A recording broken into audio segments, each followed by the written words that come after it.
Hey, it's Mattia from COLTRE and you're listening to What's Metal. Hey, it's Eduardo from COLTRE, and you're listening to What's Metal. This is Dan from COLTRE, and you're listening to What's Metal. Hello, here's Marco from COLTRE. You're listening What's Metal.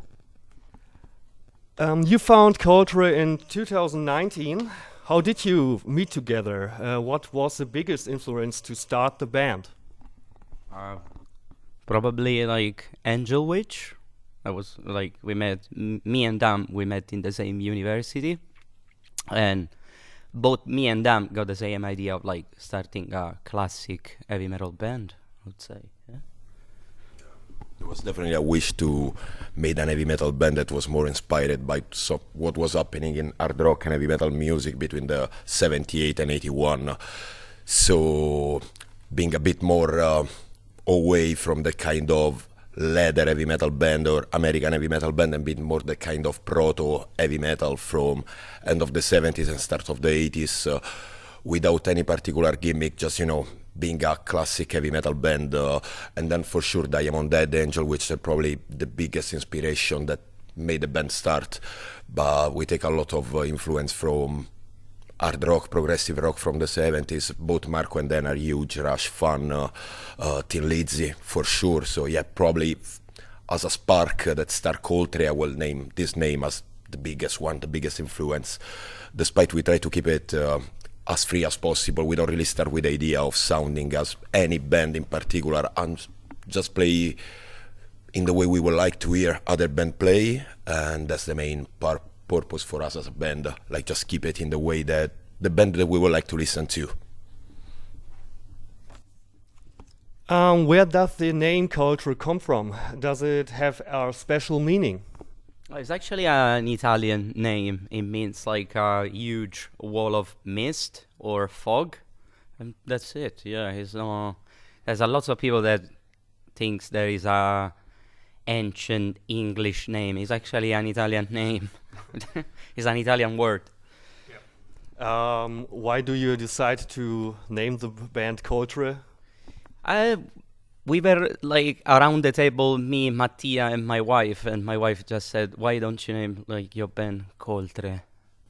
It was like out of the blue. Yeah, the main idea was a name. Obviously, we don't mean like a wall of mist, but more something that you cannot see through. And then we leave to other people like to give it a meaning.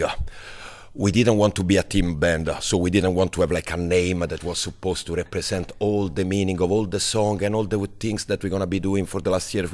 It's just, to be honest with you, like calling a band Iron Maiden or Judas Priest. It's just a cool name that can fit a lot of different messages, a lot of different meaning, and we found that it was cool, especially because half of the band is Italian, so there was a merge between the two different culture and everything. But as Marco was saying, like, there wasn't the idea of being a team band. So, you got a name that represents what do you do and everything you're going to do. We just wanted to keep it free. And COLTRE is just something that you cannot see through. And it could be something, whatever. Could be like, I don't know, like, I don't know. Yeah, something you cannot see through. Like that you need to pass through all of it to see on the other side of it. Yeah, it's definitely that's the meaning behind COLTRE. How do you describe the development since your first EP Under the Influence from 2020 till your first album To Watch with Hands, To Touch with Eyes? I'm thinking about it. I think I'm happy to say something. I believe the full length, so To Watch with Hands and To Touch with Eyes, is more of a band work. As myself as drummer joined the band later, so I was fully involved in the creative process of the album. So I think it was more of a band effort, and obviously most of the ideas started with Marco and Dan, but I think it was a step forward compared to Under the Influence, because there was more participation, I think, from everyone else. And I think the whole individually, all the members had matured a bit more from the first release. So there was, I think, more excitement as well, and I think the songs are incredible. With the EP, guys, correct me if I'm wrong, but with the EP, most of the songs were written by Daniel. There was no bass line, so I managed to do the bass line. We didn't have a drummer back then, so Marco practically write all the drum in MIDI and is the one that you're gonna listen to the EP. So it's definitely something that we are proud of, but it represents a primordial version of what COLTRE has become after, and what is supposed to be from now on. While with the album, there's definitely be Marco and Daniel being the main songwriters, so composing most of the song. Eduardo stepped us as a drummer of the band, and he made an amazing job on all the track. Myself, have been completely free by the guys to write the bass line in any way I would like to do. So, for example, you can find some influence even from different kind of music. We were talking with the other guys as most of the bass lines sometimes are more inspired by bass player like Rocco Prestia from Tower of Power than from Steve Harris by Iron Maiden, and all this kind of great heavy metal bass player, but that we already listened for a long time. So definitely we wanted to create something different. So I think Eduardo described it perfectly when they say that the album is more like the union on four mind wanted to work on a full album altogether, while the EP, you can hear that was an EP that was made in a different time lapse. Daniel have most of the track, and definitely when Marco put his hands on it and I put my hands on it, they take a different shape. But the skeleton of the track was there, while this one is completely came out from the four of us.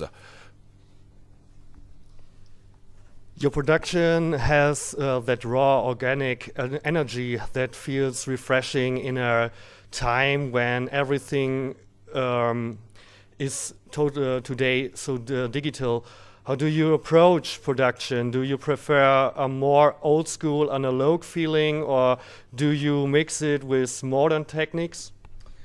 Production is like same as composing, came all in a natural way. I wanted to like give this sound not because I of the ancient type of record, just to like make something completely different of nowadays, because there's overproduction of everything, you know. Everyone is like use a lots of plugins, use a lots of technology. We just wanted to make it like raw as possible. There's actually nothing on the channel strip, you know. There's raw.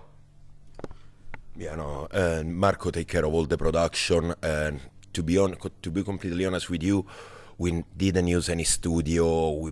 We recorded in the flat. Marco have a lot of gear. We just recorded drum in Eduardo's studio, because Eduardo is a professional musician, he's a drum teacher, and he got a studio with a drum all set up. And Marco take care of everything. But as we were saying before, there was not the purpose to create an old school sounding album. We made it in the way as we would like to listen to, and Marco made an incredible job. We try to keep the performance as true as possible, so avoiding any kind of cut, paste, and stuff like this. Usually with Marco for the bass, and I guess for the guitar as well, correct me if I'm wrong, we record like 7 times the same song again, and we just cut the best part out of it, in the way to don't have just, the punch in and punch out when you record the 20 seconds of a song and then just stop. We wanted to keep like the flowing of the performance going in the most way. It's more live. Lyrically, your songs feel both classic and personal. Where do you draw inspiration from? And is there a song that holds a special meaning for you?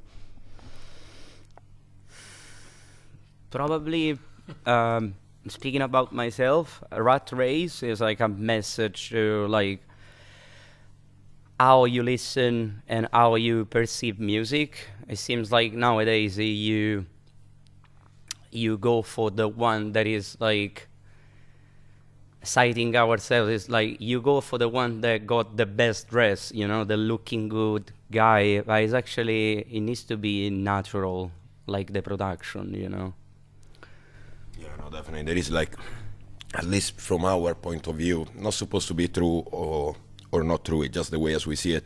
There is like this perception that the underground metal is becoming close and close to the mainstream one, where all the dress have to be perfect, everything need to be spot on. While we don't think that underground metal is supposed to look like the mainstream metal. It's supposed to be wherever it is, and it should be.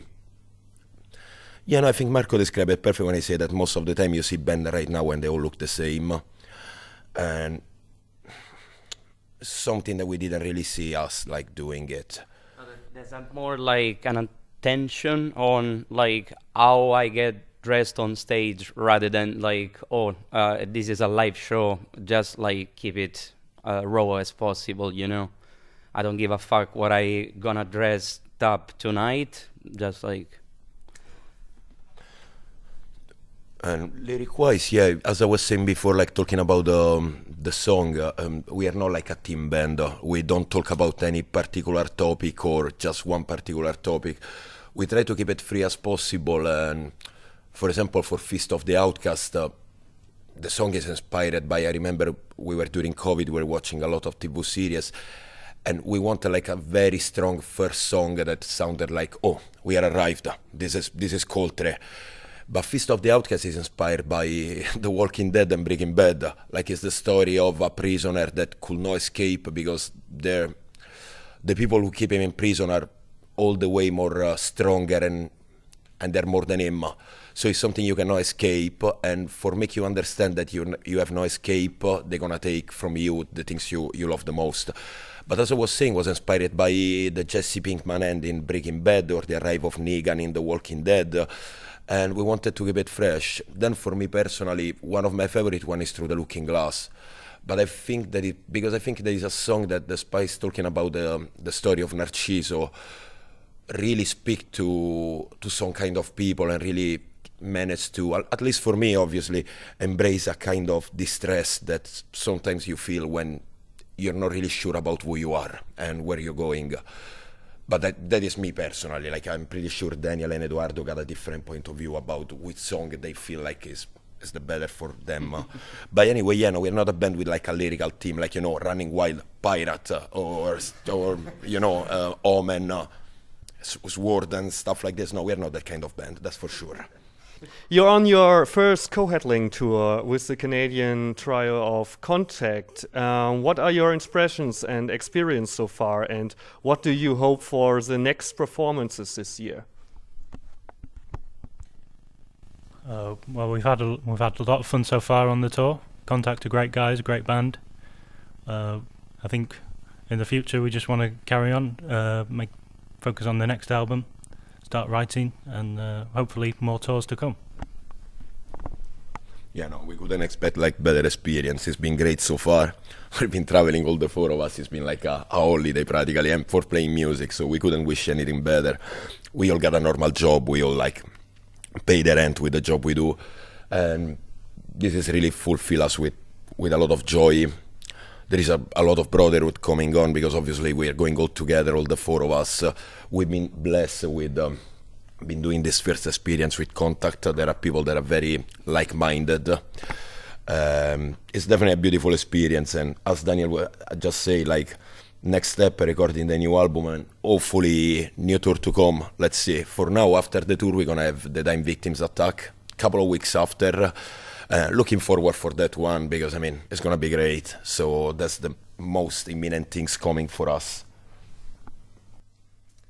I'm looking forward to see you live on stage. It's my first COLTRE concert, by the way. How do you describe a COLTRE show? What can someone who doesn't know you possibly expect? I got it. I think it's been mentioned already here a couple times. I think the show is simple and raw and straight to the point. There isn't much talking between a song and the other. We literally play. We have fun. We smile. We